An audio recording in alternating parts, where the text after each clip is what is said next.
문학으로 만나는 삶의 이야기들이 잔잔한 감동으로 찾아가는 김은자의 행복한 문학, 김은자 시인입니다.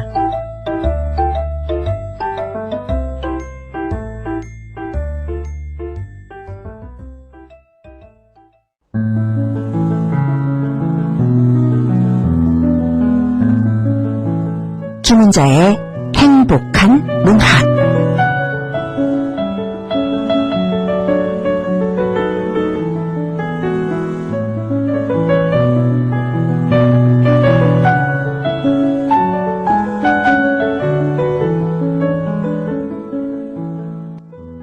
우리가 살고 있는 뉴욕 한복판에는 거대한 공원이 하나 있습니다.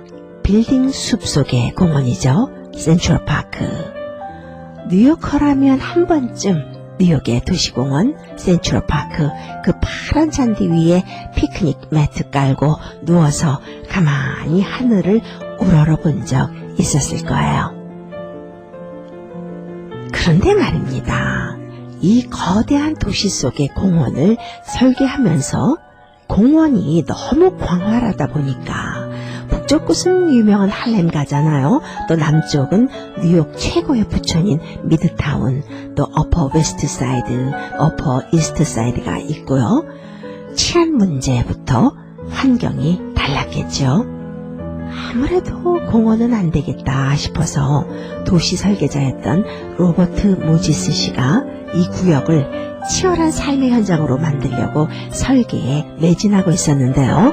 누군가 이렇게 조언을 했다고 합니다. 지금 이곳에 공원을 만들지 않는다면 100년 후에는 이만한 크기의 정신병원이 필요할 것입니다. 라고요. 그러니까 대도시에 삶의 휴식처가 없으면 과로와 스트레스 또 여러 가지 정신질환자가 늘어날 것이다 라는 예견이었죠. 이러한 조언을 수용하고 버려진 습지를 일터가 아닌 휴식처로 만들기로 결정했다고 합니다. 문학으로 공감하고 문학으로 행복해지는 행복한 문학. 이 시간이 없으면 이민사회도 100년까지는 갈 것 없겠고요. 10년 후에는 너무 메말라서 풀 한 폭이 자라지 않을 수도 있다 라는 말을 감히 꺼내보면서 공감과 정서의 시간, 행복한 문학 문 활짝 열겠습니다.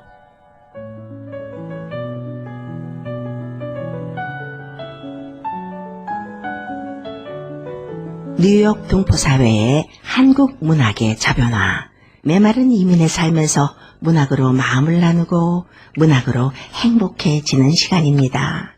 행복한 문학에서는 시, 수필, 소설, 또 문학 뉴스, 문인들의 출간 소식 등 여러 면의 문학을 소개해드리고 있어요. 오늘 시간에는 2008년이죠. 동아일보 신춘문예에 추운 바람을 신으로 모신 자들의 경전이 당선되면서 해마다 정말 좋은 작품을 많이 내놓고 계세요. 또 문단 활동을 활발하게 하시는 시인입니다. 촉망받는 한국의 젊은 시인이다 라고 해도 과언이 아니고요. 뉴욕 동포들도 궁금해해서 모셔봤습니다. 문학을 아시는 많은 분들이 좋아하는 시인입니다. 이은규 시인을 전화로 만나보겠습니다. 안녕하세요. 네, 안녕하세요, 선생님. 네. 네, 이은규입니다. 직접 뵙지는 못하지만 뉴욕 동포분들 그리고 문학을 사랑하는 분들과 인연이 닿아서 정말 기쁜 마음으로 인터뷰에 응하고 있습니다. 뉴욕은 지금 여름이 한창 무르익어가고 있습니다. 한국은 날씨가 좀 어떤가요? 네, 한국도 지금 여름이 정말 시작됐다 이런 느낌이 들 만큼 며칠간 굉장히 무더웠고요. 다행히 오늘은 좀 소강 상태여서 비도 내리고 그늘진 그런 날씨였어요. 그래서 올여름 많이 덥다고 해가지고 많은 분들이 더위를 걱정하고 있는 그런 상황입니다. 비 오는 날의 인터뷰라 좀 예감이 좋습니다. 네, 저도요. 세 번째 시집을 출간하셨다는 소식이 이 뉴욕에도 전해졌어요. 좀 소개해 주세요. 네, 이제 소개해 주신 것처럼 저는 이제 2008년에 등단을 하게 됐는데요. 첫 시집은 2012년, 그리고 두 번째 시집은 2019년으로 좀 횟수를 길게 잡으면 뭐 네. 7, 8년 정도 이렇게 간격을 두고 시집을 출간을 했었는데, 네. 이번에는 너무 네. 늦지 말자 이런 생각이 있었기 때문에 횟수로 4년 만에 세 번째 시집을 출간하게 됐고요. 네. 무해한 복숭아라는 이름으로 아침달이라는 작은 출판사에서 내게 됐습니다. 칭찬도 많이 해주시고 사랑도 많이 받고 있어서 네. 시집이 나온 거는 이제 봄인데 복숭아라는 제목 안에 들어있는 과일 때문인지 네. 여름 시집이다 이렇게도 좀 불러주시고 있어서 네. 아직은 시집이 출간된 기쁨을 좀 누리고 있는 그런 상황이고요. 네. 50여 편의 작품들이 들어가 있는데 네. 다양한 이야기들이 저도 모르게 들어와 있었던 것 같아요. 네. 나라는 이제 존재에 대해서도 이제 제가 주변에서 만나는 사람들, 사회에 대한 이야기 이런 것들을 제 나름대로 이렇게 풀어서 시편들을 모아봤고요. 제일 이제 염두를 하면서 썼던 것은 모든 절망이나 좀 슬픔 이런 것들도 있지만 그럼에도 불구하고 우리는 어떻게 힘을 내면서 살아갈 수 있을까 이런 고민들에 대한 저 나름대로의 답들을 적어 놓았던 그런 기록들인 것 같습니다. 시인의 말에도 잠깐 남기기도 했지만 네. 그 무해한 복숭아를 응원하며라는 짧은 문장을 남겼거든요. 저 자신을 포함해서 다른 모든 대상들한테 응원하는 마음을 어떻게 하면 담을 수 있을까 이런 생각을 많이 했던 결과물이었던 것 같습니다, 선생님. 그렇군요. 근데 시인님 말이에요. 시를 쓰다 보면은 모든 군더기를 좀 걷어내고 샘플해주고 싶을 때가 있어요. 자신의 맨살을 보여주고 싶은 마음 뭐 그런 거라고 그럴까요? 프로필에 네. 학력, 수상 경력 뭐 이런 것들을 최소화하고 싶고 그냥 작품 하나로 승부를 보고 싶은 마음 이런 것들이 시집에 딱 보이던데 시인의 말도 아주 간단했어요. 무해한 복숭아를 위하여 딱 한 줄이던데요. 시는 말을 좀 멋지게 쓰고 싶기도 한 마음도 저도 있는데요. 사실 시 외적으로 이렇게 표현하는 거가 좀 항상 부담스럽고 맞습니다. 좀 어려운 것 같아요, 저로서는. 네. 그래서 시 안에서 가장 어렵지만 또 가장 자유로운 측면이 있어가지고 맞아요. 그렇게 또 이제 구성이 됐던 것 같고 프로필 같은 경우도 직업이 이제 따로 있지만 워낙 네. 문학과 가까운 직업이고 해서 네. 특별할 것도 없고 해서 그냥 등단과 시집 제목만 적게 됐던 것 같아요, 선생님. 아, 그렇군요. 네. 무해한 복숭아를 위하여 그 짧은 말이 시의 영역을 넓혀준다 그럴까요? 더 그런 의미가 있는 것 같습니다. 발문을 보니까 남승원 평론가죠. 무해하고 다정한 사물들로 가득한 이윤규의 시세계를 거닐다 보면 그의 다정이 모든 것에 대한 옹호가 아니라 용기로 이루어졌다는 것을 알게 된다라고 했는데요. 그 점에 대해서는 어떻게 생각하시는지요? 네, 남성원 선생님 발문은 참 좋은 인연으로 부탁을 드리게 됐는데요. 가장 가까이서 시작 활동을 지켜보고 저 역시도 용기가 필요한데 그런 용기를 많이 줬던 지금도 주고 있는 네. 문우라고 할 수 있습니다. 첫 시집에도 다정함이라는 수식이 들어가니까 그렇기도 하고 이번엔 또 무해함이라는 수식이 들어가 있어서 아마 그 부분을 또 강조해서 봐주신 것 같은데요. 저 역시도 어떤 대상에 대한 애정이 있어야지만 다정함이라는 것이 발현이 되고 유지가 되고 맞아요. 이런 건데 과연 나 자신을 포함해서 인간이 인간에게 이렇게 다정할 수 있는 건 그러니까 어떤 동력으로 인해서 유지가 될까? 신뢰, 믿음, 그다음에 확신 이런 것도 정말 중요하겠지만 서로 용기를 쏟아주는 관계라고 생각이 들어서요. 불확실한 것들, 염려되는 것들, 어떤 발생할 수밖에 없는 슬픔들 이런 것들을 같이 해나간다는 그런 거가 용기 있는 행동이라고 생각하고 그 네. 용기가 좀 가장 힘이 세다라고 네. 생각이 들어요. 천성적으로 이렇게 다정한 어떤 성품을 타고 태어나신 분들도 있겠지만 저 같은 경우는 대상에 대한 어떤 애정, 그다음에 지지, 그리고 함께 하겠다는 용기가 다정함이라든지 무해한 어떤 존재로서 힘을 주는, 조력하는 존재가 되는 가장 큰 기반이 아닐까라고 생각이 들어서 네. 저 역시도 짚어주신 그 부분이 인상이 깊었고 네. 그게 또 시를 쓸 수 있는 용기를 주기도 한다. 맞아요. 앞으로도 마찬가지고 네. 이런 생각을 하게 돼서 참 행복하고 따뜻한 젊은이였다는 생각이 들고 아직도 그런 생각을 하고 있습니다. 네. 참고로 네. 이은규 시인의 첫 번째 시집은 다정한 호칭 문학동네에서 출간했죠. 그래서 네, 정말 네. 많은 분들이 사랑해 주셨는데요. 네, 그렇게 연결이 네. 또 되네요. 근데 말입니다. 물론 지금 말씀해 주신 네. 모든 것이 시집의 제목을 짓는데 이유가 되기도 했지만 시인들은 시집 출간할 때 제목처럼 신경 쓰이는 거 없습니다. 시집의 제목이 무해하지 않던데요, 읽어보니까. 오히려 유익한데 특별히 무해한 복숭아라고 시집 제목을 지은 것에 대한 이유가 있나요? 이제 김은자 선생님께서도 시인으로 활동을 하고 계시기 때문에 네. 그 시집에 대한 어떤 말씀이 정말 절절하게 다가오고 행복한 일이기도 하지만 정말 네. 고민되는 그런 지점이기도 하잖아요. 네, 그래서 네. 저 역시도 이제 많이 고민을 했고 다른 분들은 또 직관적으로 잘 지으실 수도 있는데 저는 세 번 다 굉장히 마지막까지 네. 제목을 정하지 못해가지고 편집자 선생님도 마찬가지 네. 출간 일정 전에야 정말 다 결정된 그런 네. 그 제목들이라서 네. 항상 제목 짓기가 너무나 힘들다 이런 생각을 하고 있는데 네. 이제 첫 시집의 다정한 호칭 때도 그런 말씀을 독자분들께서 많이 좀 들려주셨거든요. 네. 예를 들면 시인님 시집을 읽어봤는데 네. 사실 제가 기대하는 다정함이 그렇게까지 많이 이렇게 투영되어 있진 않았다. 그래서 네. 뭔가 기대에 못 미치는 부분이라든지 아니면은 약간 배신감 같은 것도 들었다 이렇게 네. 말씀을 해주셨는데 첫 시집을 우선 말씀을 드리면은 사실 다정하지 않은 순간들이 훨씬 더 우리 삶에 많잖아요. 그렇기 그럼요. 때문에 네. 오히려 역설적으로 다정함에 대해서 구현됐으면 하는 마음으로 사실은 시에 많이 썼던 것 맞습니다. 같고. 그 아이러니가 또 매력이죠. 네.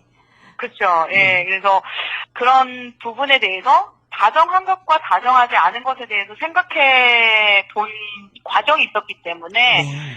그런 이제 과정들을 녹여낸 그런 부분이 있고 이번에 이제 무해한 복숭아 같은 경우도 네.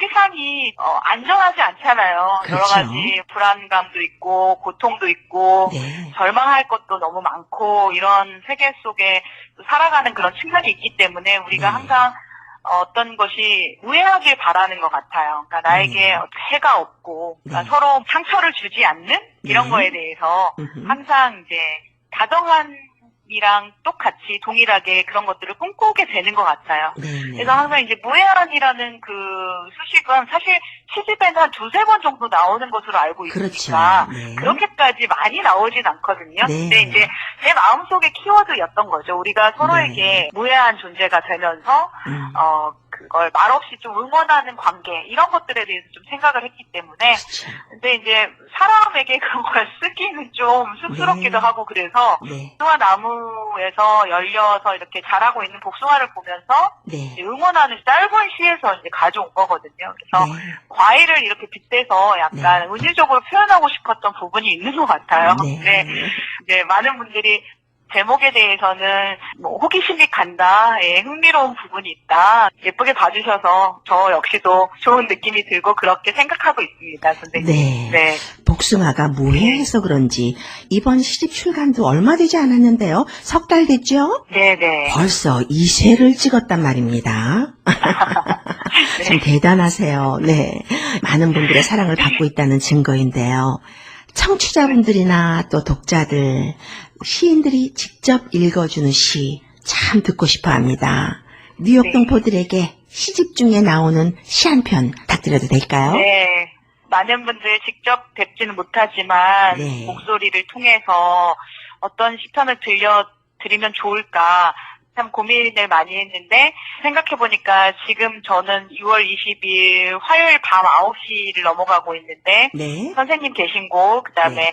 뉴욕 동포분들이 계신 곳은 동부 시간으로 화요일 아침 8시가 좀 넘어가고 있잖아요. 맞습니다. 네. 그래서 이제 시차에 대해서 또 생각을 하면서 네. 그러나 시차가 있지만 우리가 같은 절기를 공유하고 있다는 생각을 그렇죠. 하면서 우리가 네. 다 있다라는 그런 느낌이 들어가지고 춘분이라는 작품을 꼭 읽어드렸으면 좋겠다라고 생각해서 저 연습을 했습니다. 낭송 부탁드립니다. 춘분 이은규. 비로소 봄을 나누다. 눈 감았다 뜨면 꽃 한 송이 피어나듯 마음을 나눴던 것과 같이, 혹은 그보다 더한 그 무엇을 오늘은 낮과 밤의 길이가 같은 춘분. 과연 나누는 일 사이좋게 애틋하다. 애틋하게 함부로 밤에 피어나기를 즐겨했던 꽃, 몸들. 문득 종이 한 장을 절반으로 나눠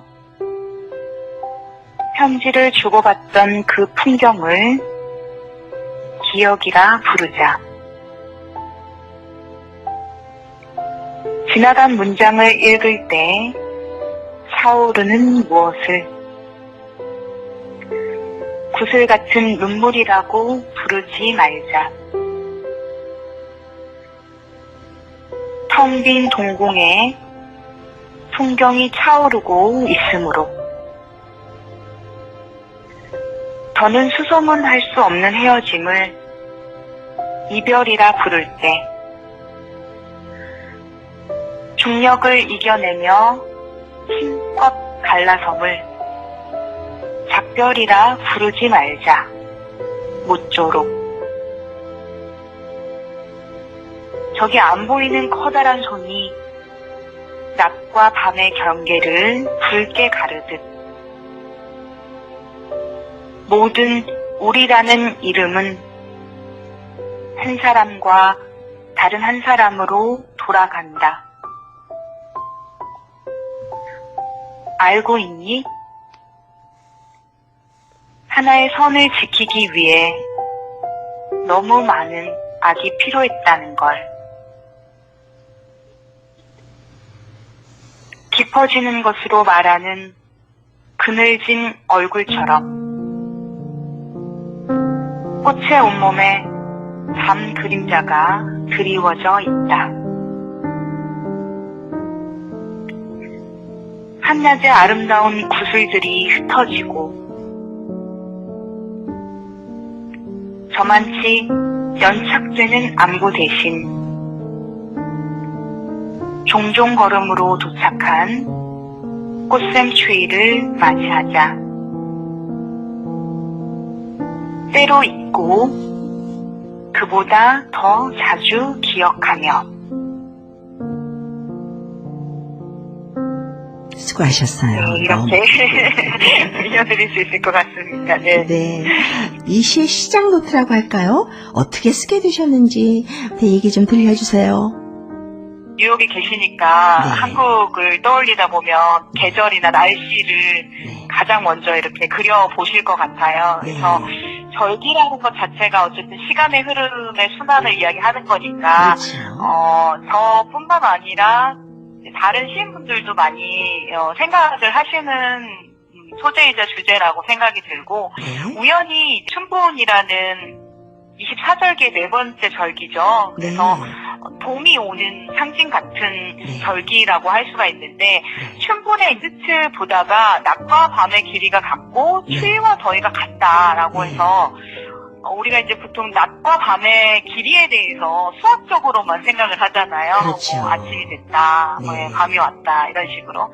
이제 낮과 밤의 길이가 같다라는 것이 저한테 굉장히 매우 과학적인 사실이지만 시적으로 이렇게 느껴지게 됐고, 네, 서로 시간을 이렇게 공평하게 나누고 이제 가질 수 있다라는 것에서 봄을 나눈다라는 그 표현에 대해서 우리가 어떤 대상에 대한 애정이 있으면 무엇이든 나누고 싶어 하잖아요. 내 행복 것도 마찬가지. 슬픔도 나누면 반이 된다라는 말처럼 낮과 밤의 길이가 같기 때문에 나누기도 훨씬 더 좋을 것 같고 또 나눌 때 우리가 공유하는 그 시간에 대해서 동일하게 이렇게 받아들일 것 같다는 그런 상상력에 의해서 좀 쓰여진 그 시편이고 중간에 이제 나오는 뭐 종이 한 장을 절반으로 나눠서 편지를 주고받는다 이런 거는 이제 꼭 어떠한 애정의 대상이라기보다는 지인과 굉장히 조용한 공간에서 필담을 나눴던 그 에피소드가 좀 반영이 되어 있어요. 그래서 조용히 말해야 되니까 이렇게 너는 이쪽에 쓰고 나는 이쪽에 쓸게 해서 이렇게 절반을 나눠서 뭔가를 이제 주고받았는데 이제 뭐 어떤 대단한 그런 문장들은 아니었고 오늘 저녁에 뭐하니 오늘 저녁에 무슨 차 마실까 뭐 이런 아주 일상적인 대화였었어요. 그런데 그냥 이렇게 우리가 카페에서 앉았으면은 오늘 저녁 뭐 먹을까 이렇게 쉽게 얘기를 할 수 있었던 것인데 메모지를 주고받는 그 에피소드랑 이렇게 결합이 되면서 만약에 종이를 절반으로 나눈 그 백지에 무언가 굉장히 중요한 문장이 남겨진다면 그거를 나중에 시체를 갖고 읽었을 때 어떤 느낌이 들까 그런 생각들이 시를 전개하는데 구성이 됐던 것 같고 이제는 뭐 서로 안부를 주고받거나 필담을 나눌 수 있는 사이가 아니지만 계속 이어지고 있는 듯한 그런 느낌? 충분히 이제 절기기 때문에 항상 돌아올 거라는 그런 시간? 그때 돌아오는 시간은 반복 재생됐다기보다는 무언가 달라진 상황에서의 반복일 거잖아요. 우리가 매년 봄이 오지만 그 봄이 다르게 느껴지는 것처럼 그걸 가능하게 하는 건 기억이 거의 유일하다. 연착되는 안부이지만 언젠가 도착할 안부를 위해서는 우리가 기억을 놓쳐서는 안 된다. 그런 생각으로 이렇게 마무리했던 그런 작품입니다, 선생님. 유익한 복숭아네요. 뉴욕 동포들도 아마 그렇지 않을까. 물론 각자 듣는 이마다 다르겠지만요. 사이좋게 애틋하다.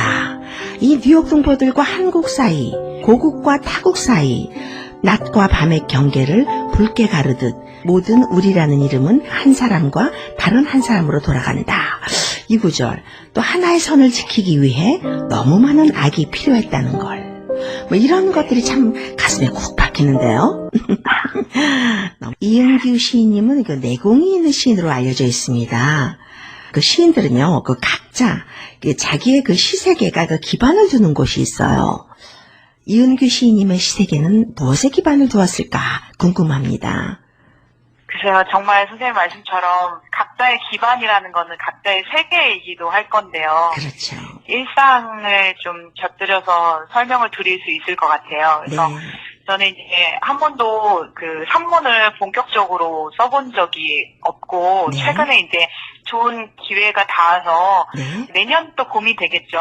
이제 산문집을 계획을 하고 있어요. 그래서 기대가 되는데 지금 또 한 편 한 편 써가고 있는데 선생님 말씀처럼 기반, 토대, 울타리 이런 것들을 자연스럽게 정말 떠오르게 됐어요. 그래서 나를 구성하고 나를 만든 것들 혹은 만들어갈 것들은 과연 뭘까 이런 생각을 이제 많이 했는데 가족, 그다음 시인 등등 이제 사람들과 관련된 것이고 밖에 한 축, 커다란 축을 이제 생각을 해보니까 결국 제가 이제 산문의 에피소드들로 가져오는 것들은 실질적인 경험보다는 아쉽기도 하고 부끄러운 일이기도 하고 어쩔 수 없는 일이기도 한데 정말 그냥 제가 읽은 것들이 정말 많았어요.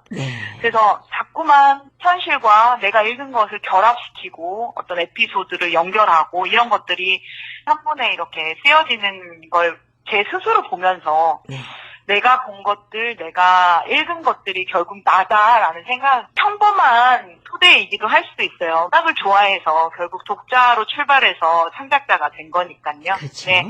읽는다는 것은 좀 뭐 학문적인 접근이라든지 꼭 문학적인 텍스트만이 아니고 결국에는 제가 세상을 대하는 어떤 경로나 과정이기도 한 것 같아요. 중요하죠. 직접 경험한 거는 정말 제한적이고 왜소한 그런 스펙트럼이 있고 내가 직접적으로 만나지 못한 것들을 읽으면서 간접 경험 삼아서 많은 영감도 받고 많은 동력을 받으면서 나를 성장시켰다라고 생각이 들어서 네. 저는 처음에는 사실 그게 약간 컴플렉스였어요, 선생님. 나는 왜 그렇군요. 경험이 이렇게 부족하고 경험에 부재가 있기 때문에 간접 경험이나 이런 독서로 채우는 것은 아닐까? 이런 것들이 네. 약간은 컴플렉스였는데 네.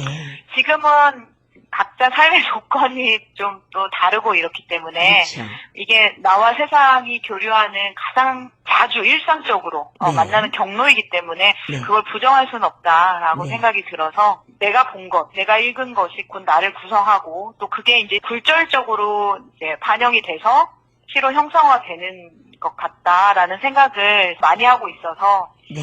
사실 문학만 읽지 않거든요. 그래서 네. 문학 소녀적인 어떤 감수성의 측면보다는 세상에 대한 호기심이 정말 많은 것 같아요. 그래서 다양한 분야의 독서를 하면서 내가 모르는 세계가 있구나. 네. 혹은 내가 세계의 일부구나 이런 생각도 하면서 또 세계와 분리되어 있는 지점 이런 것들도 발견하면서 많은 시적인 영감을 받는 것 같아요. 그래서 제가 읽은 것이 곧 나의 시를 구성한다 이런 생각을 요새 많이 하고 있습니다. 선생님. 세상을 향한 호기심이 또 관심이고 또 그 관심이 또 사랑입니다. 그런 것이 시세계를 이루었다는 거는 상당히 큰 거죠. 네. 산문집 나오면 뉴욕 동포들에게도 알려주실 거죠 또? 네, 선생님. 그래서 저도 참 처음 해보는 작업이라 네. 잘 되기를 바라면서 한참 한참 이렇게 쓰고 있는데요. 네. 정말 또 기회가 닿고 기회를 주신다면 네, 아마 선생님께서도 그러실 수 있는데 네. 모든 시인은 또 아름다운 산문을 꿈꾸잖아요. 그렇죠. 그래서 좋은 산문을 들려줄 수 있는 기회가 온다면 너무 좋을 것 같고 또 네. 그런 시간을 실현시키기 위해서 더 열심히 써야 되겠다는 생각이 지금 문득 스쳐 지나갑니다, 선생님. 네, 기대가 많이 되고요. 이번에 새 시집 무해한 복숭아를 출간하면서 뉴욕에 사는 문인들, 또 문학을 좋아하는 많은 분들, 특별히 이 시집을 마주할 독자분들께 한 말씀 해주세요. 문학을 좋아하고 문학을 꿈꾼다는 그 공통점 하나로 만나 뵙지 못한 분들이 너무나 가까이 계신다는 그런 느낌이 저 나름대로는 드는데요. 선생님들 계시는 곳과 제가 있는 곳이 좀 차이가 있고 멀리 떨어져 있기는 하지만 문학이라는 연결고리로 우리는 항상 연대하고 있다는 생각이 많이 들고요. 네. 그게 이제 어떤 아쉬움에 대한 조건이라기보다는 저희가 갖고 있는 그 시차만큼 서로를 상상하는 시간, 서로를 꿈꾸는 시간, 네. 이런 것들이 더 풍요로워질 거라고 생각이 들고 저 역시도 여러 선생님들의 문학을 응원하면서 열심히 쓰는 것으로 또 다시 만날 수 있는 그런 시간을 꿈꾸는 것으로 열심히 읽고 쓰고 있을 것을 약속드리면서 아쉬움을 해소해봐야 되겠다 이런 생각이 듭니다. 여러분들의 문학을 누구보다 응원하고 또 여러분들의 문학이 여러 가지 삶과 접목되는 그런 시간들이 여러분들께 찾아오기를 진심으로 바라고 있겠습니다. 네, 감사합니다. 뉴욕 동포들에게 정말 문학적 갈증이라고 그럴까요? 그런 것들이 어느 네. 정도 해소되는 그런 인터뷰였습니다. 이은규 시인님의 새 시집 무해한 복숭아가 정말 많은 분들에게 사랑받고요. 또 뉴욕 동포들은 물론이고 해외에 사는 많은 분들에게 사랑받는 시집이 되길 바라면서요. 제가 읽어보니까 정말 유익한 복숭아입니다. 바쁘신 중에도 이 먼 뉴욕까지 기꺼이 인터뷰에 응해주셔서 진심으로 감사드립니다. 네, 선생님 오늘 너무 좋은 시간 선물해 주셔서 제가 너무 감사드립니다. 감사합니다. 오늘은 아침달 출판 세 번째 시집 무해한 복숭아를 출간한 이은규 시인을 만나보았습니다.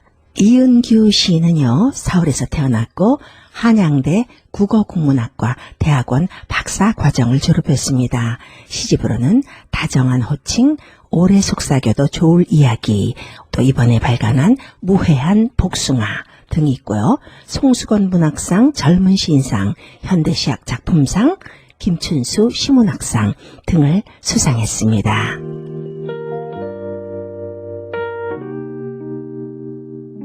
여러분들과 함께 공감하고 여러분들과 함께 문학 얘기 듣는 사이에 행복한 문학 떠날 시간이 되었습니다. 더욱 환한 모습으로 찾아뵙겠습니다. 김은자였습니다.